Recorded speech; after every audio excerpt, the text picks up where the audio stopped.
akazi ubu ngubu tugiye gukora Instagram tumirwa baraza kugenda batubwira ibintu byinshi cyane ariko nagira ngo mbabwize ukuri mwoka byaramwe ari ikintu kimwe ngewe ntarimo ndakunda muri no minsi ikintu cy'abantu bashomoka kuri izi mbuga nkoranyambaga kandi ari abantu bakuze ari abantu umuntu yagakwiye kuba afatira cyitegererezo ari abantu umuntu yagakwiye kuba yubaha mu buryo bumwe cyangwa ubundi urabona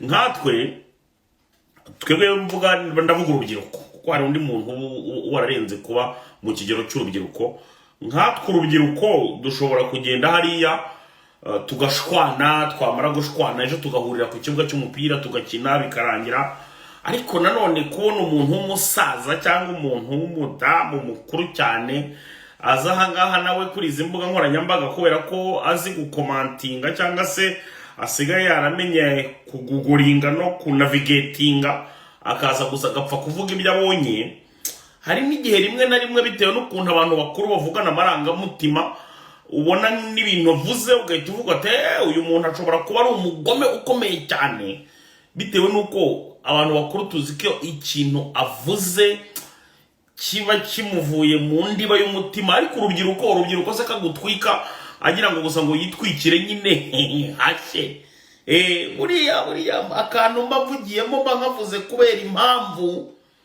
hari abantu benshi cyane nabonye bakuze kubera ko Jesquizo wa mipango muri no minsi ari hiti barimo baramuvuga barimo baramutwika barimo baragira gute nawe akaboneraho akaza muri uwo mujyo akaza muri icyo gikundi ngo nawe akaza ngo nawe aje gutanga ibitekerezo bye ariko ugasanga ibitekerezo bye kubera ko byageze mu rubyiruko birafatwa nkaho birimo ibintu biremereye cyane kandi byiganjemo ubugome bukomeye cyane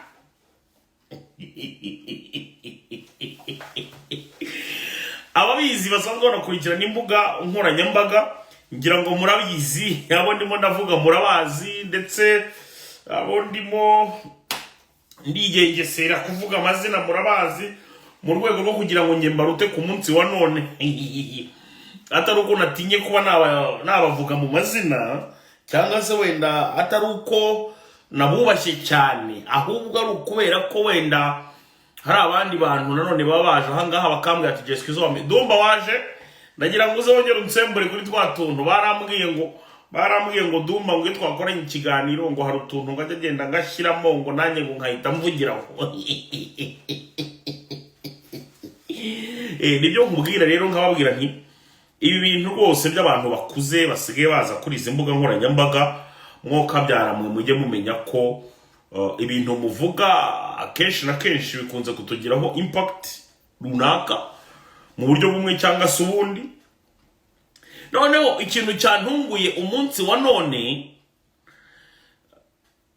mana nyagasa ikintu cyantunguye umunsi wa none urabona Jesquizo ndimo ndavugwa n'abantu benshi cyane kandi yewe nta n'ikibazo cyo kibirimo kuko uko mvuga nanjye niko ejo nzakuvuga cyangwa se nanjye niko wenda nshobora kubyuka mu gitondo nakumva nagize ka courage ko kuvuga nkakuvuga bigije nta n'ikibazo sinya nabiteraho konti ariko mu mbabarire mba playingire hano ijwi mu mbabarire mwumve munyumvire noneho n'abapfumu batangiye kumvuga mwoka byaramwe umva none n'abapfumu umva Jesquizo bipango naguhamagaye Dr. Sarongo avuze yuko udashoboye gukora bya bindi by'abagabo n'ubuntu mwanya umpe voice nze kuyiha abanyamakuru bose bari muri iki kiganiro ikaze TV Rwanda Big Town DCTV Rwanda Mika TV Show so n'ubuntu mwanya umpe audio kugira ngo tuze kwishyira muri iki kiganiro baravuze ngo ni Dr. Sarongo ngo amaze ngo no ndi kujya kubona nkabona mu gitondo umuntu arabyutse ngo Gasuku ngo ntazi kurongora uwo ngo akaba wa mbere akaba aratambutse uwa kabiri Gasuku yarandongo yarampfubya uwo akaba aratambutse Gasuku yanteye sida yo mu yingande uwo nawe akaba aragiye Gasuku yandongoye mu kanwa gusa uwo nawe akaba aragiye mwoka byaramwe kuko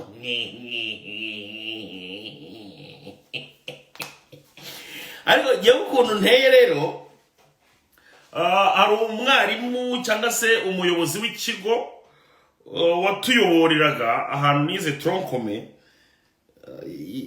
yari ntabwo na directeur yari préfet des études uwo mu préfet des études bamwitaga Hakizimana Dieudonné ndaramukunda cyane buriya numwe mu bantu batumye ntangira kujya mbaseriye mu kuntu Dieudonné rero ukuntu yarateye iyo yabonaga wenda mwakoze ibintu mu kigare akabona ko mwabikoze kandi mufite impamvu runaka mukabikora nyine mu kigare ntabwo yarebaga ngo ikigare cyose cyabikoze hoya yarazaga agashaka abo bita abapromoteri Gatuza James ngo rujwi yego we turaziranye nakumvise uyu muntu aho nize nawe yarahize bana uramuzi rujwi so uwo mugabo yahitaga areba abo bita abapromoteri yewe rero ntabwo nshobora kugenda ngo njye kureba buriya bwana babwenda gupfa baba bagiye gukoresha ibiganiro cyangwa se wenda ngo nze ndagenda nkareba promoteri ndagenda nkirebera promoteri ngo pa iyo nifatiye promoteri nkamushyira mu kabumu ndakubwira ni ibintu bigiye kutubaho biteye ubwoba uwo mugabo rero ukuntu yari ateye iyo yamaraga gufata promoteri mumbaze ngo yamukoreraga iki munyandikira ngaho muri comment ngo iyo yamaraga guhura na promoteri byagendaga gute mubimbaze kugira ngo ndeba ko turimo turajyanirana ngo iyo yamaraga gufata promoteri byagenda gute muse nk'ababimbaza mbagira ngo ndebe ko turimo turajyanirana rega ntabwo nzajya mvuga ibintu nyine byagendaga gute noneho iyo prefe yifatiraga promoteri watangije ibyo bintu akamwishyirira ahantu mu kaguni tutarimo turareba yamwikubitiraga ikintu bita ibipfunsi biteye ubwoba ibyo nibyo nanjye nkorera ba promoteri rero ndagenda nka kwifatira nk'abana ahangaha ndagufashe cyane sindi bureba aho mwabikoranye sindi bureba bagize gute ngakwishyirira nanjye ahantu mu kaguni magukubitira ibipfunsi biteye ubwoba ugaruka urimo urataka ubwo muraza kuza kugenda mubona abantu ku mbuga nkoranyambaga basaze basizoye bagize gute abo ni bamwe nagiye ndifatira nkabashyira mu kaguni nkaba promoteri nkakubita ibipfunsi iyo rero umwana yavaga aho ngaho bamaze kumukubita ibipfunsi biteye ubwoba niyo yagera hakurya ashobora no guteragura ibuye karitera ubwo umuntu bose murabona ubuki bugenda buvugwa hirya no hino ku mbuga nkoranyambaga n'iki cyose bumeze nka byabuye nyine umwana ashobora kugenda agatoragura ibuye akaritera nyine ku muntu wamukubise ibipfunsi biteye ubwoba nongera rero kubwira abantu dusangiye urugendo rwo guhasha ibigarashya abantu dusangiye urugendo rwo kugira ngo twiyubakire u Rwanda rwacu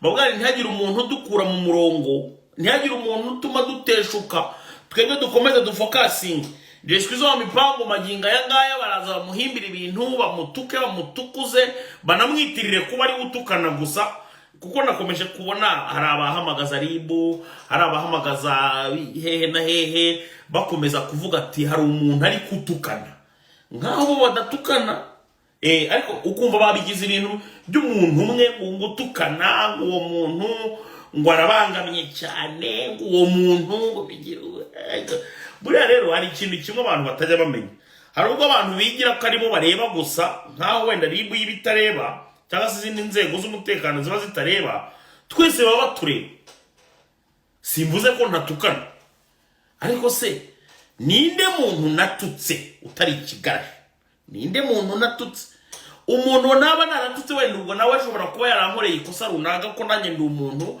nkagaruka n'ubundi ngira gute mutuka kugira ngo nanjye nihimure ko nge sinjya ndwana mfite ububasha bwo kurwana ahubwo nanjye ndaza nkagukorera ibyo wankoreye nkagutuka nkagutukuza nkamera n'ubundi nk'aho umuprefe nababwiye ngo washakaga promoteri ngaho mugende mubwire ngo ngewe narabyutse mu gitondo niyenza ku muntu runaka ndaza ndamutuka none se ngewe ndi umusazi wo kubyuka mu gitondo umuntu atamvuzeho nkabyuka mu gitondo nkavuga ngo runaka gasundi kanyo runaka gace gashino kanyo runaka gutya na gutya ako mubona genda umusazi mubona genda ibiki abo bose mubona bagenda bakajya kuvuga mwene ubwo bugambo ni abantu bashaka kwibonekeza, ni abantu bashaka kwigendera mu kigare, ni abantu bashaka kugendera mu gihiriri cyo kuvuga ngo bamwe babone views, abandi bavuga gusa izina Gasuku wa mipango, abandi nabo gusa bubaka izina kubera ko bavuze Gasuku wa mipango, bagashaka ko ngewe mbabera ikiraro. Yego ndi ikiraro, ariko hari aho tugera nkagushyira muri ka kaguni nka promoteri, ngakwikubitira ibipfunsi,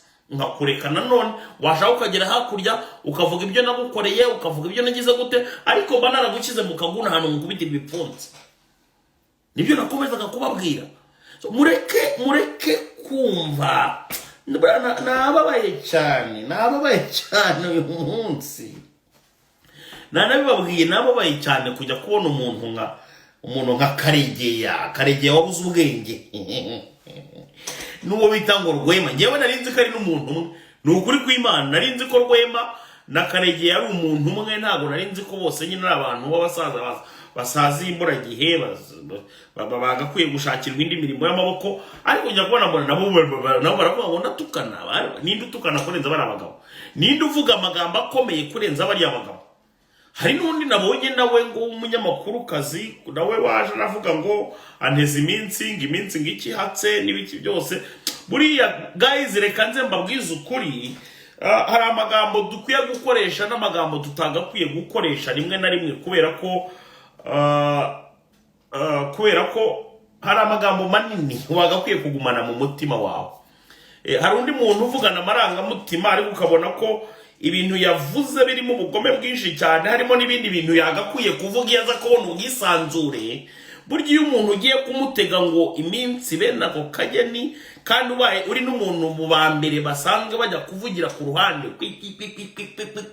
bakanabivuga ku mugara,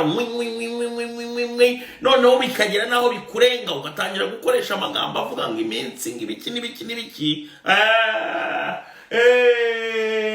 kandi n'abantu basanzwe banakuzi ko n'ubundi utari shyashya.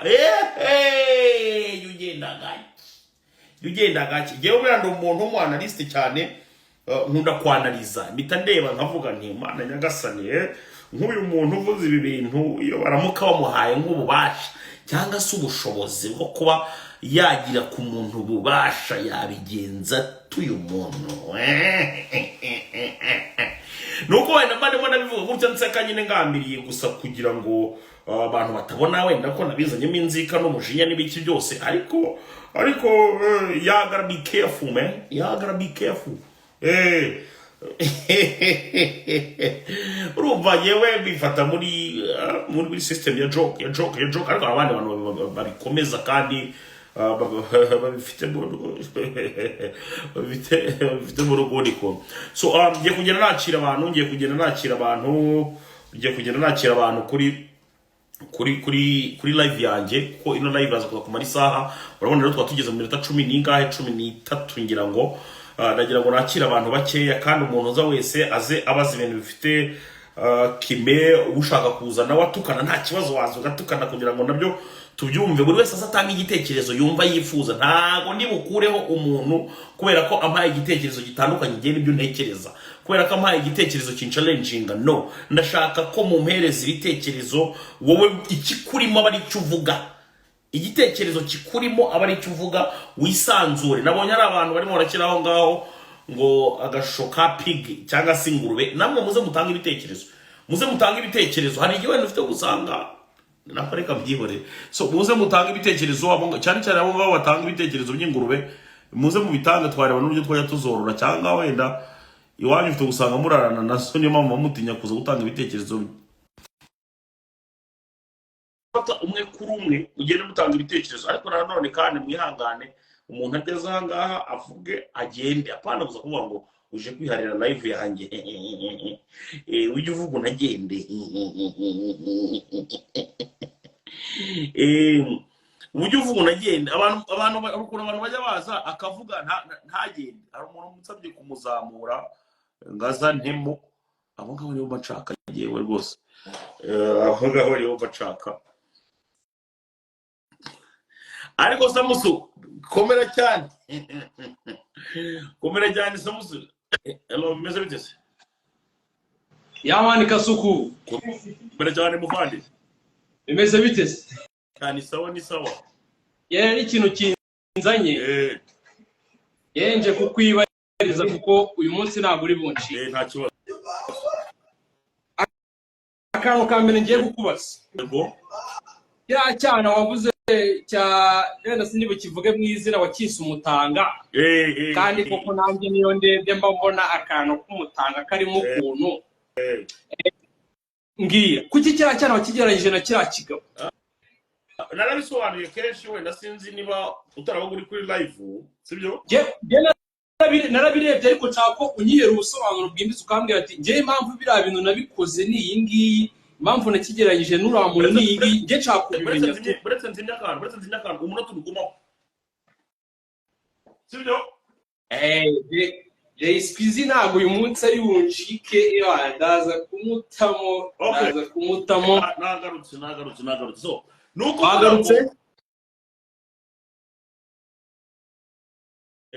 nukuvuga ngo ngewe nari nicaye gutya nibereye aha ngaha mba nicaye nyine, umuntu abanyoherereje ifoto inameze kuriya, aramwadaze wamenye ko papa uriya mwana byagenze gutya, ariko nawe uramutse urebye gutya ishusho zashebye iyo uzirebye utarinze wenda kujya mu busobanuro bwinshi, sibyo? Uri umuntu nawe utarinze kujya mu busobanuro bwinshi uhita ubona ko abantu benda gusa, sibyo? Nanga kubishyira kuri Twitter ko ntabwo nari mbyizeye, mbishyira kuri WhatsApp bisanzwe, uri kumva? Mbishyira kuri WhatsApp bisanzwe, ubwo nyine nagira ngo namenye n'amakuru ko makuru nicyo abereyeho kubaza bitera kumenya, uri kumva? Noneho binagendeyeho nuko najyaga numva imvugo z'abana abana bakoreshaga nabo ubwabo barabyivugiye ngo abantu barababuriye atari ko rero izo mvugo mukoresha zakoreshwaga kera ku bya Imana, bonyine barabyivugiye ngira ngo urabyibuka muri space. Barabana barabahungu ari akantu ari niba ugira ama content bakora bagira content yitwa gushyingura. Yes. Nindi bitagukonjesha. Yes. Ngira ngo ibyo bintu urabizi. Yego. Ariko ngewe ndi kugaruka inyuma kuko barabapeti umunsi posting ira foto kira cyana cyari kivuye muri ribu kivanyeyo na Skype. Cyari gifitanye abaki kigeze kugira gutya cyurira Skype turabize ntago yaheza. Yego. Arangije itagitandikana kijyanayo ngira ngo uriya DJ ni DJ nde niyo gisaba imbabazi biza kurangira bikemutse nta kibazo kimwe. Ariko ngenda kwemera nk'umuntu w'umwanaliste kandi uzi gucukumbura amakuru, ufite amakuru atukunguye, ariko nawe nagira kuri karaga foto nkavuga ati se Squeezy karakantu karamwisobye kamunyura ku ruhande, karakantu ni akamona pagutaho kiriya gifoto kuriya cyangwa nawe kandi kugusobanurira urumva, sibyo? Bitewe nibyo nanjye nari maze iminsi mbona abana, urumva bari abana ninjye muntu wabazanye, sibyo? Baranabivugira ko ari umuntu wabafashe, igihe naremeye ndatega bro, mfata imodoka njya mesanse njya kubareba ahantu bari ntibazakageye uruguru iyo ngiyo, uri kumva? Mbazana muri ibi bintu baranabyivugira ngira ngo urabyumva. Noneho nza kubona ariko abana ko abantu bakomeje gukomplaininga ngo bakoresha imvugo zo kugahabyara Imana, uri kumva?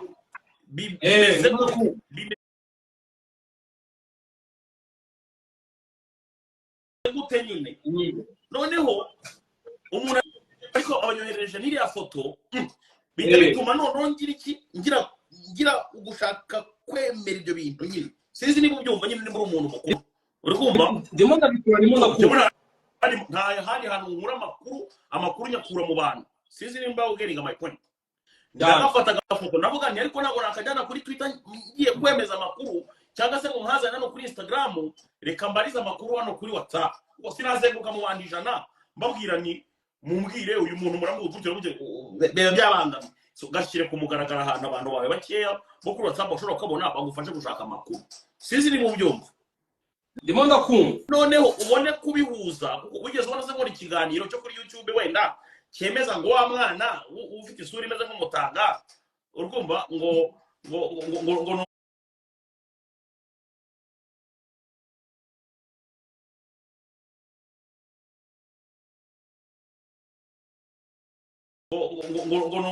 umwana wa shenge yagiriye ubwo bantu nagutinyiye warangije wamaze gupostinga kari agafoto urangije urinumira wifata gutyo uyicecekera.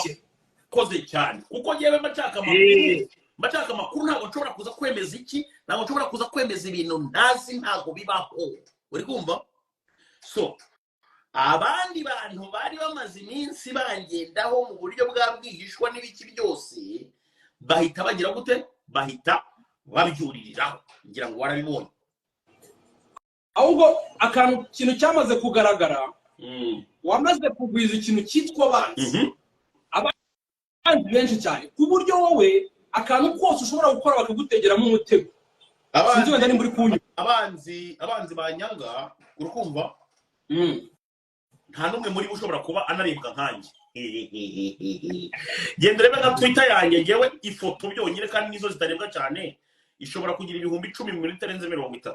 Abo bantu bandi ugenda ukore comparison kandi ngenje kuri Twitter ejo bundi, kuri YouTube ho ntitwavuga, ngira ngo urabizi, kuri YouTube, kuri Instagram nuko nguko, kuri Facebook nuko nguko. So ikintu wumva kimwe abanzi ni abantu bari mu mafake account bro. Biragoye cyane kuba waza ngo ugaragare gutya, numara kugaragara gutya uso kwa uso, uri kumva ngo n'ubundi abantu bajya bagura kugutamo cyangwa se abantu bagira gute, bajya bagura n'ubundi kuguhararika no sinzi niba byumva. Ariko ikintu gihari ni iki ngiki mu buzima, aho kwatakwa nkuko nanjye nshobora kuba nakwataka undi muntu, ariko njye sinyabikora. Njye kugira ngo nzakuvugeho buriya bro, ndabanza nkakureka ngewe ukazantangira. Iyo ntangiye gushyira muri ka kaguni nakubwiye, nkagukubitiramo ibipfunsi. Iyo ugukubitiramo ibipfunsi ugaruka utakambanye. Ariko n'abantu bakeya, ntago ari abantu benshi, abandi bose n'ama fake account. Nta muntu ushobora kundi kuza kubivuga gutyo ari muri account ya nyayo. Ariko ngewe ngiye ngutamo face to face, ubireba neza Karegeya izo mipango. Ntabwo nza muri fake account. Nijye ashobora kuba ari wa muntu urimo aragenda yandikira akaza ari benshi. Rero Jay, yewe nkunda kugukurikirana inshuro nyinshi kandi kuva zabanye nkunda kureba utuntu twawe wikora gutya tw'utumanyeri, mba ndimo ndagukurikirana kandi namaze kubona ko kwiga biragoye kubera ko uburyo ukora utuntu twawe birarenze. Burya n'abana batipe bandi bakora bino bintu ugira utuntu tw'imitego nuvuga ku muntu, ariko hari ukuntu bigenza wa muntu ugasanga arakwata tukahita umufatira aho ngaho. Akoze cyane nuko uvuga ngo hari abantu rega yewe level ndiho kugeza amaginga ya gaya, ni nayo mpamvu utazigera wumva ngiye mvuga ngo ndi umustar. Wari wanyumva nk'iyo mvugo abandi njya kumva kubera utuviews tubiri ngo twebwe ngabastari ngo uri kumva. So ujyawe kuntu bigenza no hari umuntu ntagakwiye kuvuga mu izina bro, ntashobora kuvuga mu izina. So ingerageza ibishoboka byose nkirinda kurivuga iryo zina, uri kumva, ngakomeza. Kandi ikindi aho ntandukaniye n'abo bandi nyine iki byose, uri kumva, abo bandi nta numwe uri skilled, nta numwe wagiye mu ishuri. Ni abantu bize bakarangiriza mu wa gatatu segonderi, bakarangiriza mu wa kangahe, nta numwe uri skilled, nta numwe watembereye wenda ngo abashe kuba yamenya kuba muri societe runaka, uri kumva, z'abantu batandukanye. Niyo mpamvu ubona ibyo bavuga ujya ukora comparison bro. Nujya bandi kwanariza ariko ntarebe n'ujya twakiramo ibintu, ntabwo twakiramo ibintu kimwe bro. Narabibonye n'undi muntu narabibonye ukuntu wakira ibintu wicecekeye kandi witurije. Abantu bavuze ngo wakonje, iyaza kuba ari n'undi muntu hano ejo bundi bakoreye ibispace nka biriya ugira ngo ntaba yariyahuye byararangiye. Ariko niho hano nagutinye nk'ubu ibirabe by'amaspace bimaze iminsi biba, waragiye urabyumva, ubu niho uri mu kibuga. Urakoze yafataga